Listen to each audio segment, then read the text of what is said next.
విశాఖపట్నంలో మాజీ మంత్రి బొత్స సత్యనారాయణ మాట్లాడుతున్నారు. లైవ్లో చూద్దాం. రిజెక్ట్ చేయడం కానీ మోతాదుకు మించి వస్తే దాని వచ్చి వాళ్ళ మీద శాఖాపరమైన చర్యలు తీసుకోవడము, నిబంధనల ప్రకారం చేయడం అనేది పోయి మరి పురపరాలకు పోతే ఇంకా మళ్ళీ అది బాగోదు. ఇది కదా అనుమతి వస్తుందే. జగన్మోహన్ రెడ్డి గారి ప్రభుత్వంలోనూ 18 ట్యాంకర్లు రిజెక్ట్ చేశారు.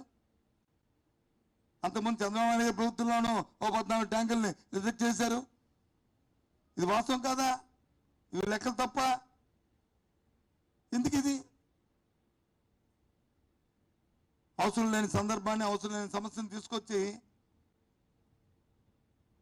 ఈ రకంగా ప్రజల మనోభావాలతోని, ఎందుకంటే ప్రపంచంలోనే మన శ్రీవారికి మన సాక్షాత్తు వెంకటేశ్వర స్వామికి ఉన్న ఆదరణ, ఆయన మీద ఉన్న భక్తి, ఆయనకున్న భక్తులు, మరి ఎవరికి ఏ ఒక్క మతంలో కానీ ఏ ఒక్క దేని లేదు చెప్పుకోవడానికి మనందరం కూడా గర్వపడుతున్నాం.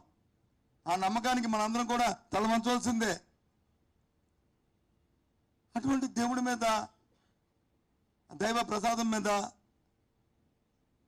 ఇలాంటి చర్చలు జరగడం అనేది చాలా బాధ అనిపిస్తుంది. చాలా తప్పు. అధికారం ఉంది, అధికారంతో ముందు వాస్తవాలు విషయాలను బయటకు తీసుకొచ్చిన తర్వాత మీరు మాట్లాడితే బాగుండేది.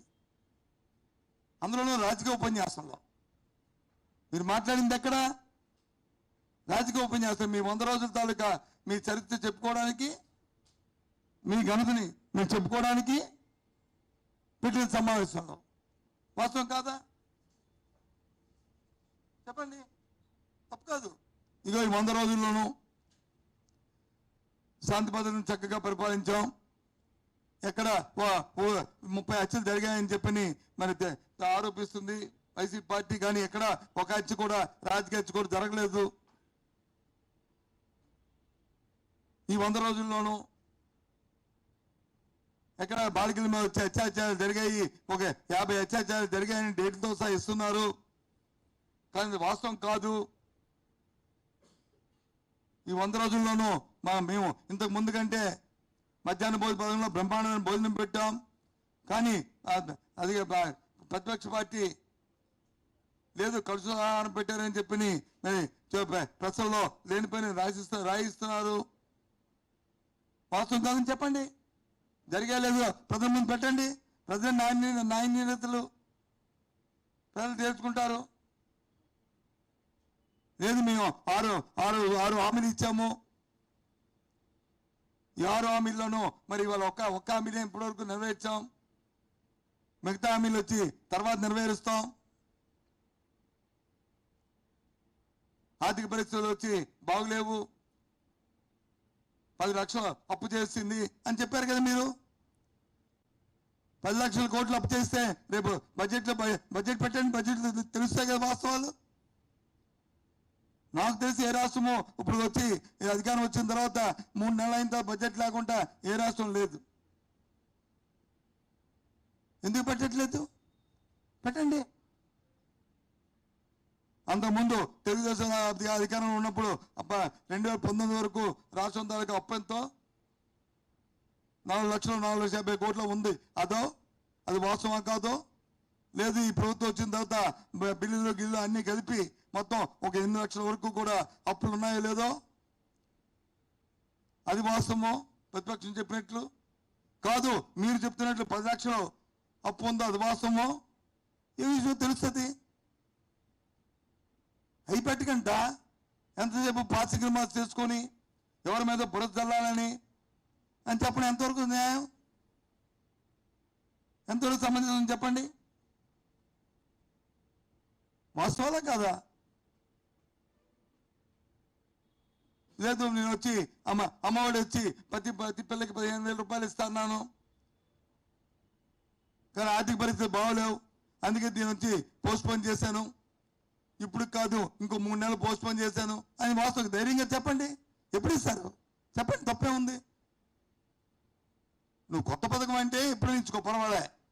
పథకం 15,000 రూపాయలు ప్రతి సంవత్సరం మనం జూలై నెలలో ఇచ్చుకున్న డబ్బుని ఇప్పుడు ఇవ్వలేదే మన పిల్లల ఫీజు ఎలా కట్టుకుంటారు, తల్లులు పిల్లల్ని పోషణ ఎలా చేసుకుంటారు? ముందు 15,000 ఇచ్చి తర్వాత నువ్వు ఇస్తానన్నా ఆ పిల్లకి 15, ఆ పిల్లకి 15 తర్వాత ఇచ్చుకో, తప్పేముంది? యాడ్ చేసుకోండి.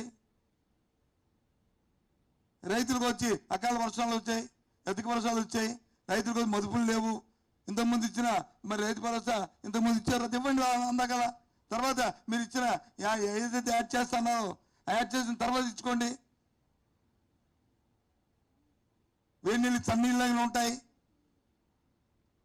అది చేయలేదు. సరే, మీ విధానం మీకు ఉంటుంది. ప్రజలు మిమ్మల్ని గెలిపించారు. ప్రజలు గెలిపించిన తర్వాత మీ విధానాలు మీ ఆలోచన ప్రకారం మీ ప్రభుత్వాలు మీకు నడుస్తాయి.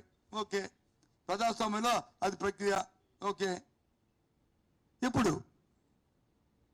లేదు మా విధానం వచ్చి ఇవాళ ఇచ్చాం, మేము 4 సంవత్సరాలు పోయిన తర్వాత అవన్నీ మేము నెరవేరుస్తాం, అది మా విధానం. ఓకే, ఫైన్, చెప్పండి ప్రజలకి. దానికోసం డైవర్షన్ కోసం ఇవన్నీ ఎందుకండి? కాదు కదా. ఆ డైవర్షన్ చేయడం తప్పు కదా.